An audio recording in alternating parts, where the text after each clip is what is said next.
Hey guys, welcome to my second video about what makes an extemp speech great. Well, there's a lot of things, but before I get into that, I just want to apologize for the refrigerator humming and all the other cooking utensils because I'm in the home ec class and, I can't help it, but next time I'll get a better one. Don't worry. So, let's jump into it right now.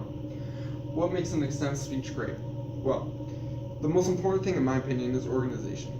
When you get facts and you collect all your research, you need to organize them into specific categories and prepare for your topic that they will give you at the tournament. Well, one thing I like to do is I create files with my information, so Iraq, Syria, Afghanistan, all of those, and I put different papers into each different file, and it just makes a way better way to organize. But you can do computer if you want, but I like paper better, so I love herding trees.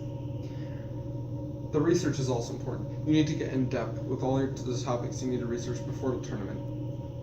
I know my first tournament, I didn't have that much research, so my speech was really, really bad, and it sucked. I got all 6s and 5s, but, smoothing out the speech. As you can see earlier, I was struggling and I was stuttering. That's not a good thing to do.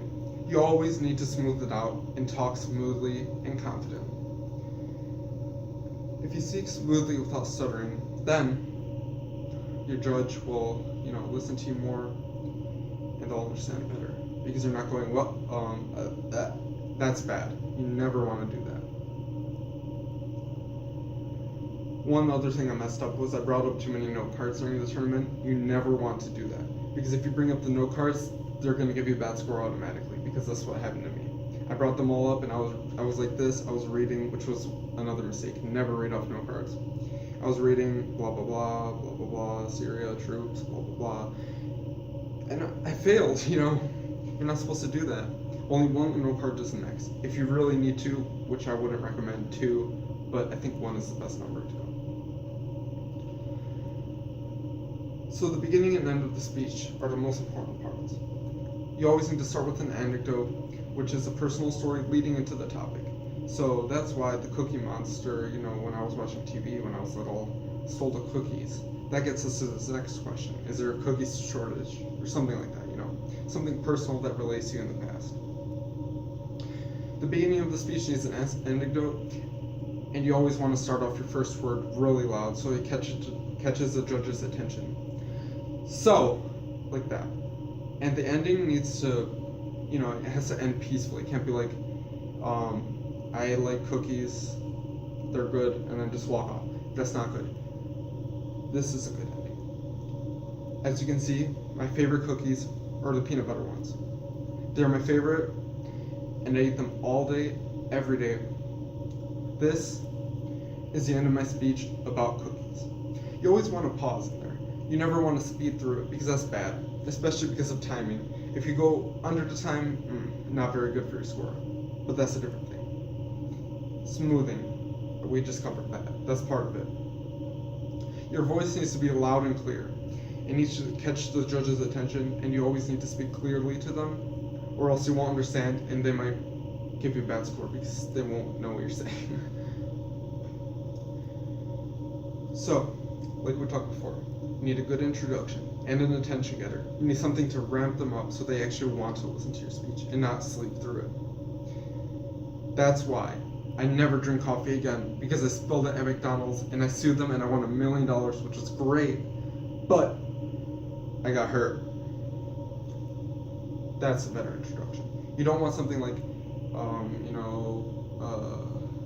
McDonald's coffee's too hot, I spilled it and I got money, but it wasn't worth it. You never want to do that. That's always bad.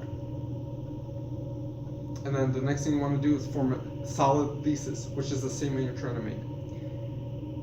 Leading to that is a bridge. It should be 2 to 3 points. So, coffee's hot, coffee's good, coffee's bad. 3 points, 2 points, the more the merrier.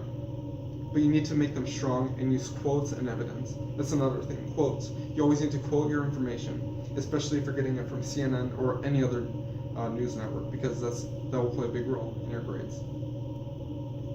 You need solid information, and you need to quote them, because that's another thing. If you don't quote your information, they won't know that any of that's actually true. They'll just think that you made that up. So, I'll give you an example. In my last speech, I said, troops are more effective because they can take out single ground units at a time and are more precise in dropping bombs, said CNN on October 1969. You know, that sort of thing. You always need to quote it, and the date also. The next thing you want to do is solid details and examples, because, like I said, those are important. Those go along with the quotes and what you're trying to say. They just prove you're right in the end, I guess. So after that, you want a solid conclusion. Like I said earlier, you want pauses. This gets the attention of the judge even better, and it'll make your speech solid. Well, last thing actually. So, there's a certain way you need to walk an exam. I just learned this actually, so I'm not the best at it, but when you start, you need an intro. You start right here. You finish your intro, you move to your first point, right, which is right over here. As you lead to your second point, you always cheat out towards the judge. You say your second point, you give evidence, all that. You go to your third point, you walk. You say your third point, and then you walk back here, and you give your conclusion, and you're all good. That's how it works. Thank you guys for watching this video. I hope it helped. I mean, I'm not the best at speech, but what little information I know may help you. And thanks for watching, guys. Be sure to leave a like and subscribe. Comment any video ideas you have in the comments. Thanks for watching.